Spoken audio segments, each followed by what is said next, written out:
오늘 함께 두려움이 다가올 때라는 제목으로 하나님의 말씀을 나누도록 하겠습니다. 두려움이 다가올 때라는 제목입니다. 사람들은 다양한 원인으로 두려움을 느끼고는 합니다.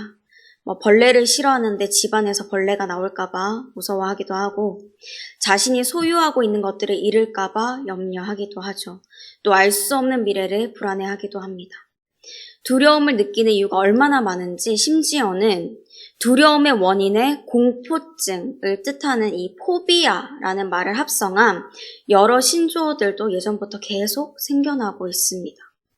먹거리의 안정성에 대해서 불안감을 느끼는 것을 먹거리 포비아라고 하고, 자신의 속마음을 다른 사람에게 털어놨을 때 그게 약점이 될 수도 있다는 생각 때문에 두려워서 위로받는 것을 주저하는 현상, 이것을 위로포비아라고 합니다.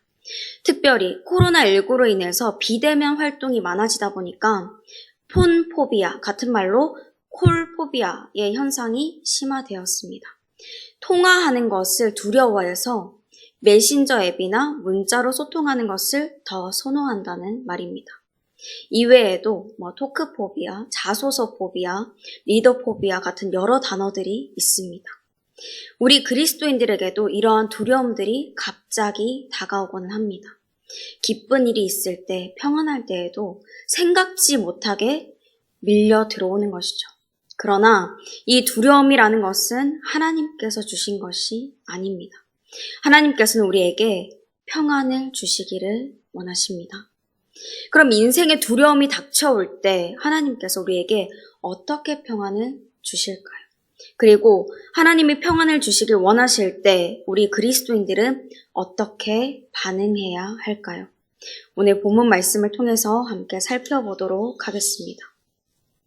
어제 우리가 말씀을 들었듯이 야곱은 죽은 줄로만 알았던 자신의 아들인 요셉이 살아있고 그가 애굽의 총리가 되었다는 기쁜 소식을 들었습니다. 그뿐만 아니라 그 요셉이 자신을 애굽으로 태우려고 보낸 수레도 보았죠. 그래서 야곱은 기쁜 마음으로 거주했던 이 헤브론을 떠나 자신의 가족들 모든 소유를 이끌고 떠납니다. 그런데 이 순간 야곱의 마음에도 두려움이 다가왔습니다. 평생을 가나안에서 살았는데 갑자기 애굽으로 가야 하니 망설여지는 것이죠. 만약 우리가 평생을 한국에서 살았는데 갑자기 한 번도 간 적이 없던 나라로 이민을 가야 한다고 한번 생각해 봅시다. 그 나라가 아무리 살기 좋은 것이라 할지라도 한국에서의 모든 생활을 다 정리하고 나의 모든 가족들과 소유를 다 가지고 가서 전혀 다른 문화와 다른 나라 사람들이 사는 그곳에서의 삶을 시작해야 하는 것입니다. 분명히 좋지만 부담이 되겠죠. 야곱도 애굽으로 가면 그렇게 그리워하던 아들을 약 20년 만에 보게 될 것인데 그 기쁨이 있기는 하지만 가는 여정과 또 알 수 없는 미래에 대한 불안함 때문에 꺼려지는 것입니다. 지금 애굽으로 가는 게 맞는 것인지, 이게 하나님의 뜻이 맞는지 혼란스럽죠. 그래서 그런 두려운 마음을 가지고 야곱이 멈춰선 곳, 가나안의 끝자락인 브엘세바입니다. 마지막 국경을 넘기 전에 그의 아버지 이삭과 할아버지 아브라함이 하나님 앞에서 제단을 쌓았던 그곳에서 희생 제사를 드리는 것입니다. 예배를 드리는 거죠. 그때 그 밤에 하나님께서 야곱에게 이상 중에 나타나십니다. 그리고 야곱아, 야곱아 하면서 그 이름을 부르시죠. 그리고 아브라함과 이삭에게 하셨던 약속, 또 그에게 언약하신 것을 재확증시켜 주십니다. 하나님이 하나님 되시고 그의 아버지 하나님이 되셔서 그에게 하셨던 언약을 반드시 이루어 주실 것이니 애굽으로 내려가기를 두려워하지 말라고 하시죠.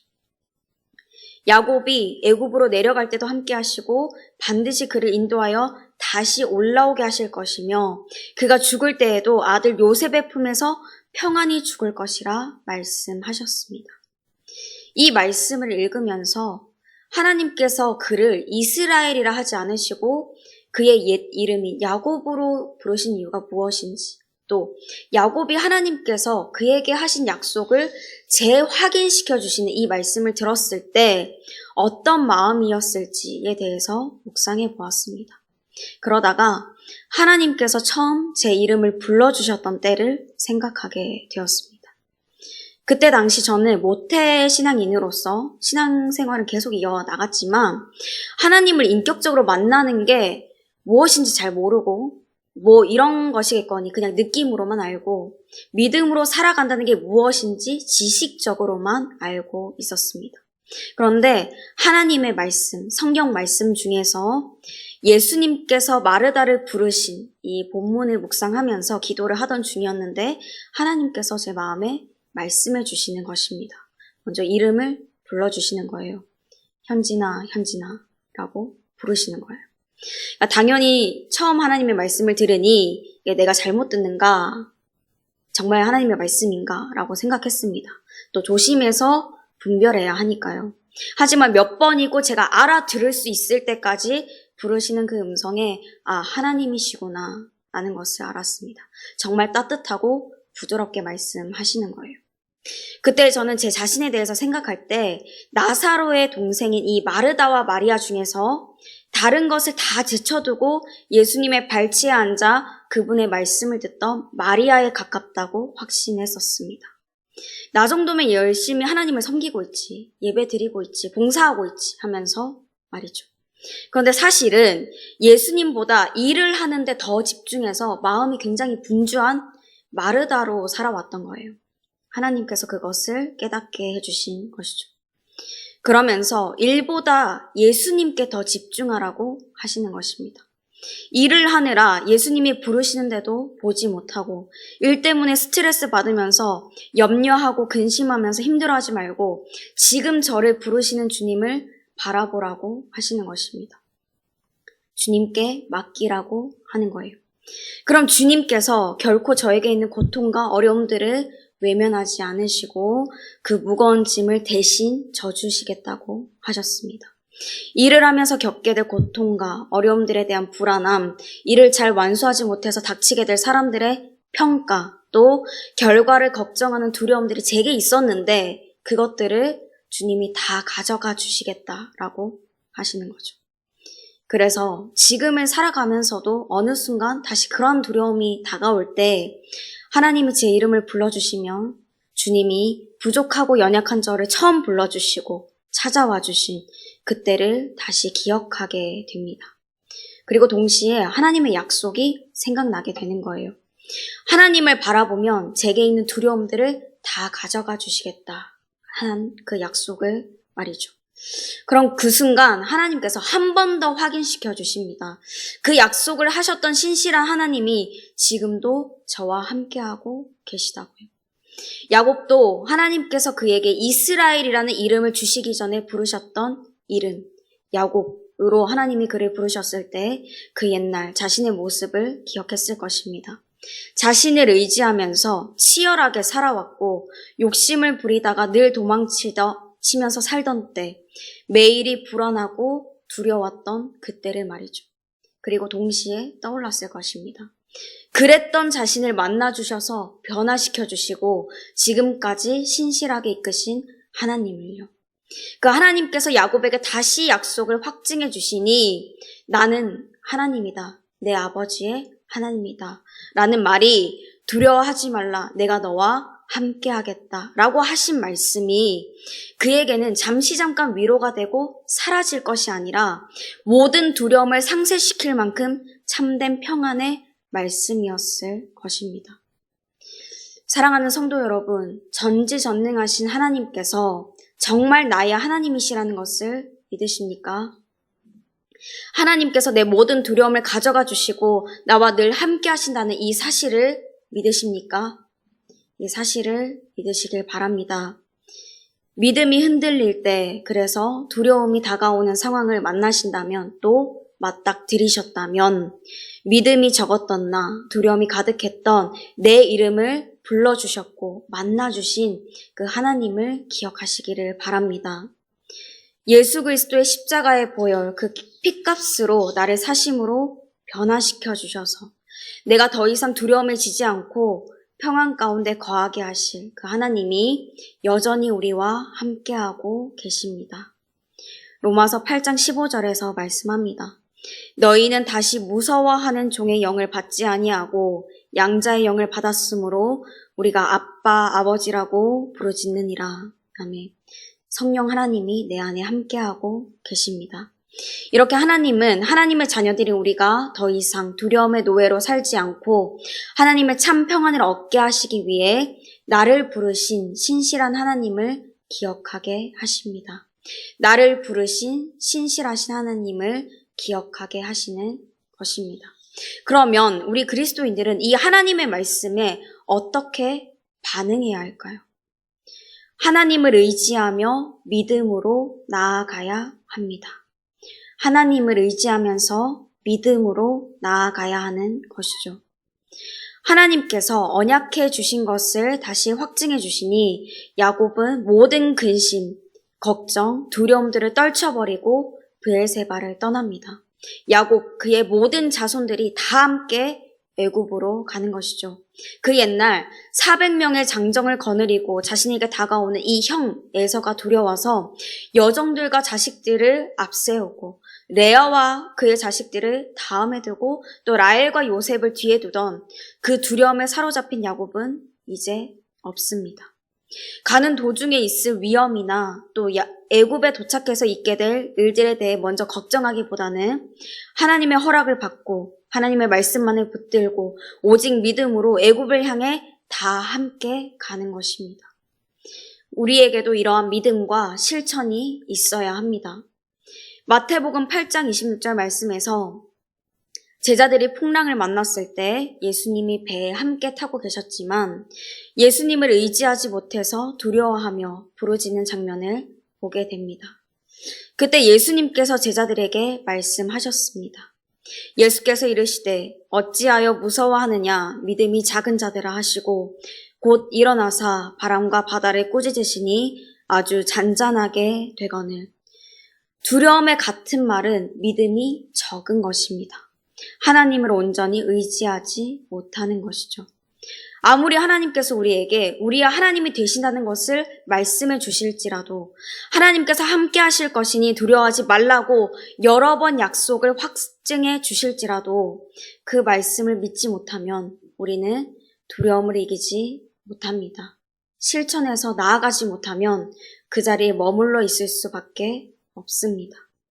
그러나 반대로 여전히 두려운 마음이 들지라도 우리의 삶에 지금까지 역사하신 그 하나님을 의지해서 아주 작은 걸음이라도 나아간다면 하나님은 곧 그 두려움을 사라지게 하여 주십니다. 그리고 신실하신 하나님의 약속을 끝까지 이어가셔서 결국에는 완성시켜 주십니다. 사랑하는 성도 여러분, 우리의 삶에 예상하지 못한 일들로 인해서 두려움이 다가올 때가 있습니다. 그러나 하나님은 우리가 그 두려움에 휩싸이지 않고 그것에 지지 않게 하시기 위해서 평안을 주시기를 원하십니다. 그래서 나를 부르신 그 신실하신 하나님을 기억하도록 오늘도 내 이름을 불러주시며 내일도 불러주십니다. 그럴 때 우리는 또다시 두려움을 가져다주는 상황과 환경을 바라보며 도망가서는 안 됩니다. 지금도 우리와 함께 하시는 하나님을 의지하며 믿음으로 나아가야 하죠. 비록 그것이 작은 걸음이라고 할지라도 하나님의 말씀에 반응하면서 나아갈 때 하나님께서 우리가 두려워하는 모든 것들로부터 참 평안을 얻도록 인도하여 주실 것입니다. 이 약속의 말씀을 믿고 모든 두려움으로부터 자유함을 누리는 저와 여러분이 되시기를 바라고 축복합니다. 함께 말씀을 생각하시면서 찬송가 399장 부르시겠습니다.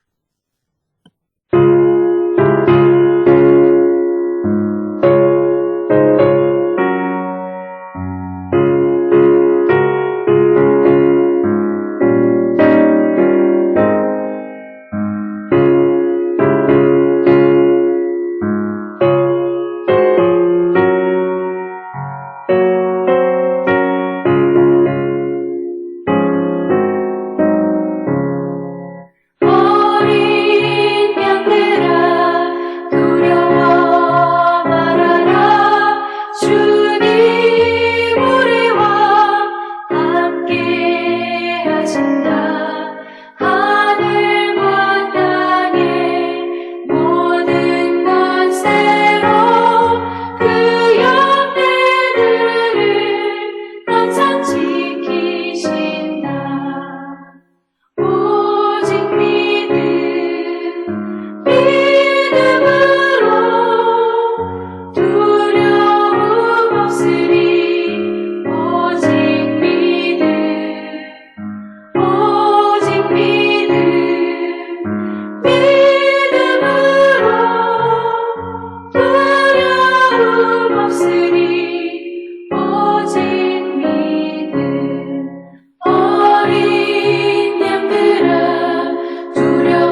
없으리 오직 믿음.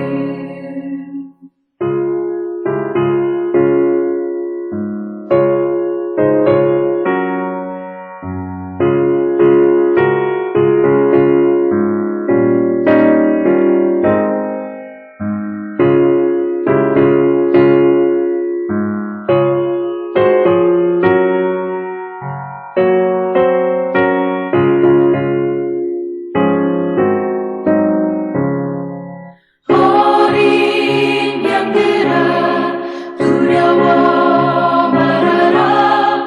주님 언제나 함께 하신다. 고난과 역경 환난 중에도 능력의 주님 너를 지키신다. 오직 믿음으로 두려움 없으리 오직 믿음. 오직 믿음으로 두려움 없으리 오직 믿음.